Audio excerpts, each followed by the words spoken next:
ஓம் நமோ நாராயணாய. லக்ஷ்மி கடாட்சம் நேயர்கள் அனைவருக்கும் வணக்கம். இந்த பதிவில் நரசிம்ம அவதாரம் பற்றி நாம் பார்க்கலாம்.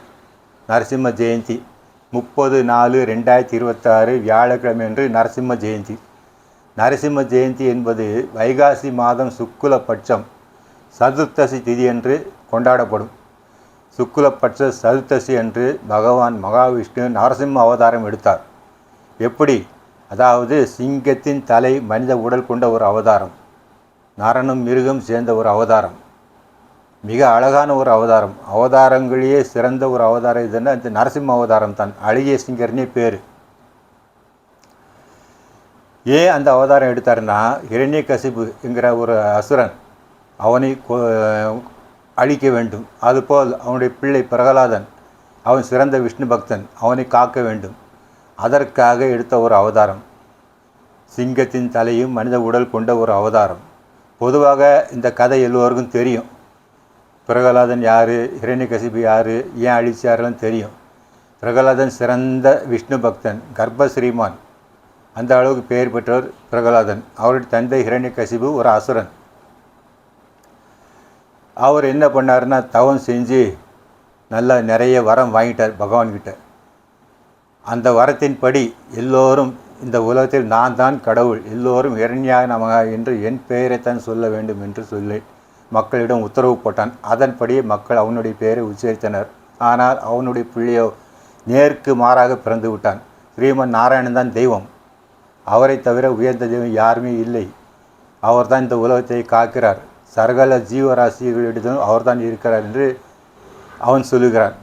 ஆக இந்த சண்டை போய்கொண்டே இருக்கிறது. அந்த பிரகலாதன் தன் மகனே இருந்தாலும் தனக்கு எதிராக இருக்கிறபடியால் அவனை கொல்ல வேண்டும் என்று ஹிரண்யகசிபு என்ன செய்கிறான்? பலவித துன்பங்கள் கொடுக்கிறார். பலவித துன்பங்கள் என்னென்றால், அந்த குழந்தையை கடிக்க வைப்பது, பாம்புகளை விட்டு கடிக்க வைப்பது, விஷம் கொடுப்பது, மலையிலிருந்து உருட்டி விடுவது, தீயில் தூக்கி போடுவது, கடலில் தள்ளுவது, இது போன்ற அட்டகாசங்கள், யானையை விட்டு மிதிக்க சொல்வது, இந்த கொடுமைகள்லாம் ஹிரண்யகசிபு தன் பிள்ளைக்கு செய்தான். ஆனால் அனைத்திலும் இருந்து பிரகலாதன் காப்பாற்றப்பட்டான். மகாவிஷ்ணு காப்பாற்றினார்.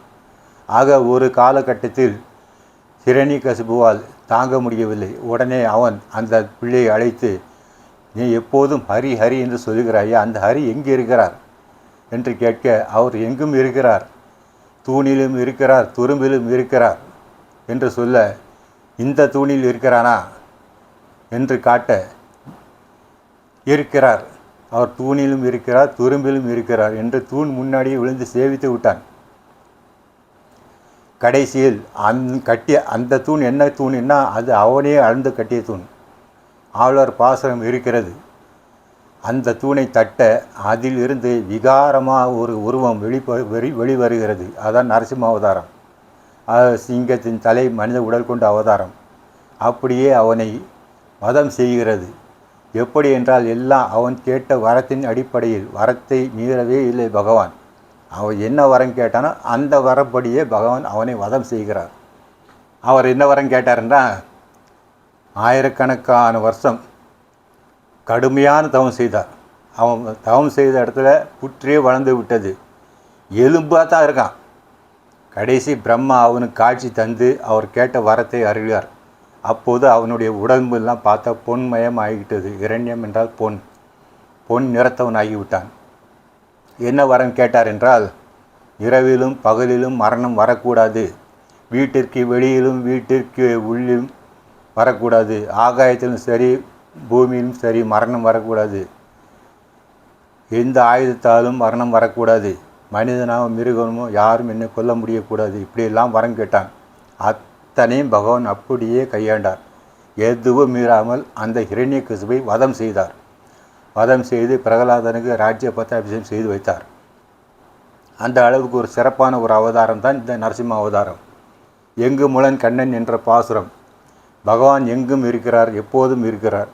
சரி, எங்கும் இருக்கிறார், எப்போதும் இருக்கிறார், இப்போதும் இருக்கிறார் என்றால் ஏன் கண்ணுக்கு தெரியவில்லை என்றால், பிரகலாதன் ஒரு சிறந்த விஷ்ணு பக்தன், கர்ப்பஸ்ரீமான். அவன் 100% பகவானை நம்பியிருந்தார். எனவே பகவான் அவனுக்கு எல்லா துன்பங்களிலிருந்து அவத்தை ரட்சித்தார்.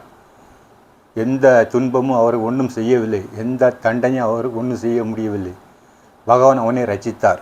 இரண்யகசிபு எப்படின்னா, கடவுளே இல்லை, பிள்ளையாக இருந்தாலும் கொல்ல பார்த்தான். அதுதான் ஒரு நம்பிக்கை. அதாவது இல்லைன்னா இல்லை. பிரகலாதன் மாதிரி ஒரு சிறந்த பக்தன் யாருமே கிடையாது. நாமெல்லாம் சும்மா கோயிலுக்கு போகிறோம், கடவுள் கும்பிட்றோம், அவ்வளோதான ஒழிய பிரகலாதன் மாதிரி எல்லாமே அவன்தான்ங்கிற நம்பிக்கை யாரிடத்தும் கிடையாது.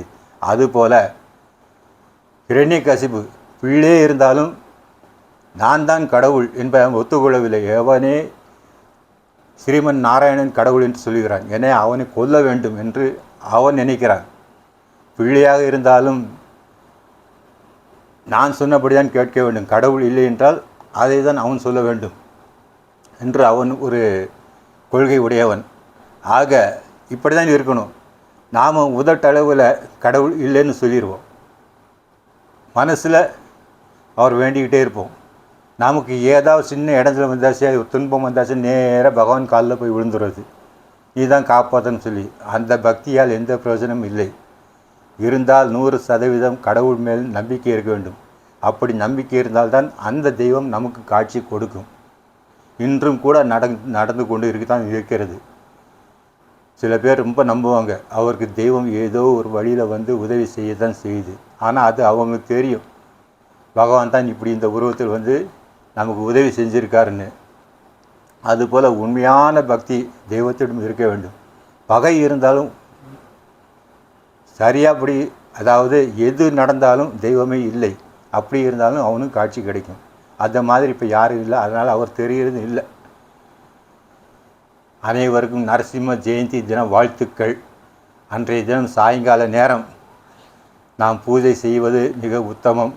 நம்மால் முடிஞ்ச நேரம் பூஜை செய்யலாம். காலையில் கூட சில பேர் பூஜை செய்துட்டு ஆஃபீஸுக்கு போகணும் எல்லாம் இருக்கும். சாயங்கால நேரம் அவருக்கு பானகம் வச்சு எளிமையாக ஒரு பூஜை பண்ணாலே போதும். அவனுடைய அருள் நமக்கு பரிபூர்ணமாக கிடைத்து விடும். மங்கள அனுபவம்.